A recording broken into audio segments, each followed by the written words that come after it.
चलिए, अभी तक हम पीरियोडिसिटी में क्या क्या पढ़ चुके हैं। तो हमने पढ़ा पीरियोडिक टेबल, कितने तरह के टेबल थे, क्या होती है पीरियोडिक प्रॉपर्टीज। फिर हमने पढ़ा atomic size, atomic volume, valency, ये सारी चीज। अब इसी उसमें हम अगर आगे बढ़े और हम बात करें आयोनाइजेशन एनर्जी, तो मैंने सबसे पहले बात समझे आयोनाइजेशन क्या है। Process of converting atom into cation, atom को कैटायन में बदल देना। एक एटम को कैटायन में बदलना, मतलब कैटायन का मतलब क्या हुआ। तो जब तुम एटम की बात करोगे तो अंदर होंगे प्रोटॉन, न्यूट्रॉन और इलेक्ट्रॉन। तो एक एटम में जितने प्रोटॉन होंगे उतने ही इलेक्ट्रॉन होंगे और एटम तुम्हारा कैसा होगा, इलेक्ट्रिकली न्यूट्रल। पर जब तुम बात करोगे कैटायन की तो अंदर के प्रोटॉन और न्यूट्रॉन तो उतने ही रहेंगे, पर कम क्या हो जाएगा, इलेक्ट्रॉन। तो जब तुम एक एटम से इलेक्ट्रॉन को बाहर निकालते हो तो वो एटम किस में बदल जाता है, कैटायन में। तो डेफिनेटली इलेक्ट्रॉन को तुम बाहर निकाल रहे हो, तुम एटम और न्यूक्लियस के अट्रैक्शन को तोड़ रहे हो, मतलब तुम्हें वर्क करना पड़ रहा है, work done by the system, मतलब हमें एनर्जी देनी पड़ रही है। तो हमें इसकी अब डेफिनेशन को समझना होगा कि आयोनाइजेशन एनर्जी की डेफिनेशन क्या है। It is the minimum, it is the minimum energy needed, it is the minimum energy needed, जरूरत पड़ेगी।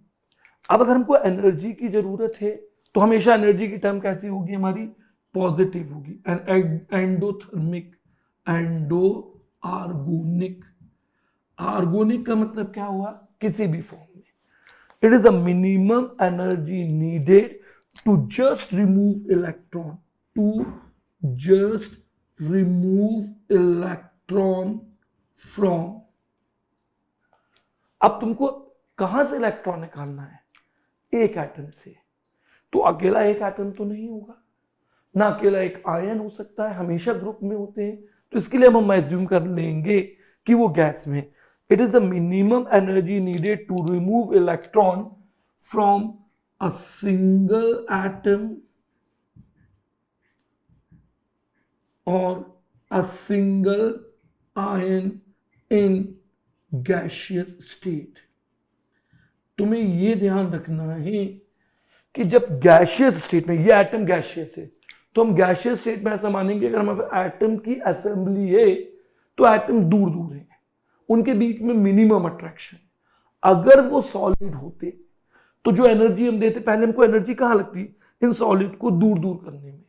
तो एक गैसियस एटम से एक इलेक्ट्रॉन को बाहर निकालने में जो एनर्जी लगेगी उस एनर्जी को तुम आयोनाइजेशन एनर्जी बोलोगे। Minimum energy needed to just remove electron from isolated gaseous atom. तो एक आइसोलेटेड गैसियस एटम से एक इलेक्ट्रॉन को जब तुम बाहर निकालते हो तो वो एनर्जी को तुम क्या बोलते हो, आयोनाइजेशन एनर्जी। अब अगर इसे हम लिखें तो यहां पर हम लिख देते हैं डेल्टा एच।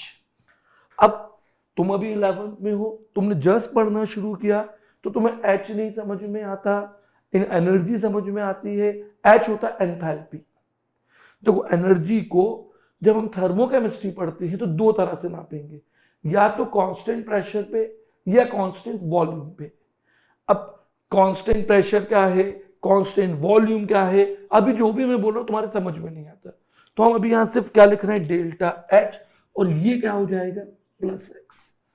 एक एटम से एक इलेक्ट्रॉन को बाहर निकालने में लगने वाली एनर्जी को तुम आयोनाइजेशन एनर्जी बोलते हो। तो अब अगर तुमने ये एनर्जी हीट के फॉर्म में दी है, मान लो तुम्हारे पास एक हाइड्रोजन एटम है, तो सबसे पहले तुम्हें क्या करना होगा, हाइड्रोजन के मॉलिक्यूल को पहले तुम्हें हाइड्रोजन के एटम में बदलना होगा। अगर तुम्हारे पास कोई मेटल का एटम है तो तुम उस मेटल के एटम को पहले गैसियस एटम में बदलोगे। अब तुम ये नहीं कर सकते, ये सब अब हैसेस लॉ या बॉर्न हैबर साइकिल या कुछ कैलकुलेशन करके। अभी हम सिर्फ डेफिनेशन पे जाए तो पहले एक एटम को हमें किस में बदलना होगा, अगर मॉलिक्यूल है तो एटम में, अगर सॉलिड है तो गैसियस एटम में बदलना होगा। अब तुम इस हाइड्रोजन के एटम से इस इलेक्ट्रॉन को बाहर निकालो, इस इलेक्ट्रॉन को बाहर निकालो और तुम बना दो H प्लस प्रोटॉन। तो क्योंकि हाइड्रोजन एटम में एक ही इलेक्ट्रॉन है, तो ग्राउंड स्टेट से एक इलेक्ट्रॉन को बाहर निकालने में लगने वाली एनर्जी को तुम बोलते हो आयोनाइजेशन एनर्जी। इसी तरह से तुम देखो, जब तुम इस सोडियम गैसियस एटम से एक इलेक्ट्रॉन को बाहर निकालोगे तो जो एनर्जी लगेगी वो कहलाएगी आयोनाइजेशन एनर्जी। एक एटम में से एक इलेक्ट्रॉन, एक आयन में से एक इलेक्ट्रॉन। तुम यहाँ पे देखो सोडियम का कॉन्फ़िगरेशन पहले क्या था, पहले था सोडियम 281। जब सोडियम ने एक इलेक्ट्रॉन छोड़ा तो कॉन्फ़िगरेशन क्या हो गया सोडियम का 28। अब यहां पर जो एनर्जी आएगी डेल्टा H, अब इसे तुम बोलोगे IE1। एक एटम में से पहला इलेक्ट्रॉन निकालने के लिए जो एनर्जी लगती है उसे तुम बोलते हो फर्स्ट आयोनाइजेशन। अब सोडियम में कितने इलेक्ट्रॉन है 11, देयर आर 11 इलेक्ट्रॉन। तो एक एक करके तुम एक एक को निकाल सकते हो, हम निकालते नहीं है, पर मान लीजिए है तो मैथमेटिकली कैलकुलेट करना है तो तुम्हें एनर्जी को बढ़ाना होगा। तो तुम जैसे जैसे एनर्जी बढ़ाओगे वैसे वैसे इलेक्ट्रॉन एटम से दूर जाएंगे और आयन बनेगा। तो हाइड्रोजन के केस में हम देखते हैं कि उसकी जो एक ही एटम है तो एक ही आयनाइजेशन एनर्जी होगी, तो आई लेकर आएंगे। और मैथमेटिकली ये एनर्जी आती है 13.6 इलेक्ट्रॉन वोल्ट पर एटम। इलेक्ट्रॉन वोल्ट हम ऑलरेडी एटॉमिक स्ट्रक्चर में पढ़ चुके हैं, हम मोल कंसेप्ट में भी कुछ इन चीजों को पढ़ चुके हैं कि इलेक्ट्रॉन वोल्ट एक काइनेटिक एनर्जी है जो हम किसी एटम को या आयन को या इलेक्ट्रॉन को देते हैं। तो हाइड्रोजन एटम में 13.6 इलेक्ट्रॉन वोल्ट। 13.6 इलेक्ट्रॉन वोल्ट का मतलब क्या हुआ, एक हाइड्रोजन एटम पे जब हम 13.6 वोल्ट का करंट लगाते हैं तो उसमें से एक इलेक्ट्रॉन बाहर निकल आता है। हम इसे जूल्स में बदल सकते हैं, हम इसे कैलोरी में बदल सकते हैं, इसे हम पर मोल ऑफ एटम में भी बदल सकते हैं। तो व्हाट इज आयोनाइजेशन एनर्जी, कम से कम एनर्जी जो देने से एक गैसियस एटम में से इलेक्ट्रॉन बाहर आएगा। यहां भी तुम एनर्जी दोगे पर ये एनर्जी कुछ और कहलाती है, ये कहलाती है एटोमाइजेशन एनर्जी या इसे कोहेसिव एनर्जी बोलते हैं, जो तुम थर्मोकेमिस्ट्री में पढ़ने वाले हो। यहां पर अभी एक गैसियस एटम से एक इलेक्ट्रॉन को बाहर निकालने में लगने वाली एनर्जी को तुम कौन सी एनर्जी का नाम देते हो, you named it as ionisation energy. अब अगर तुमने जैसे सोडियम का एक आयन बना लिया, अब तुम चाहते हो कि इसमें से और एक इलेक्ट्रॉन निकाल लो, तो जब 2 इलेक्ट्रॉन निकलेंगे तो चार्ज बढ़ेगा।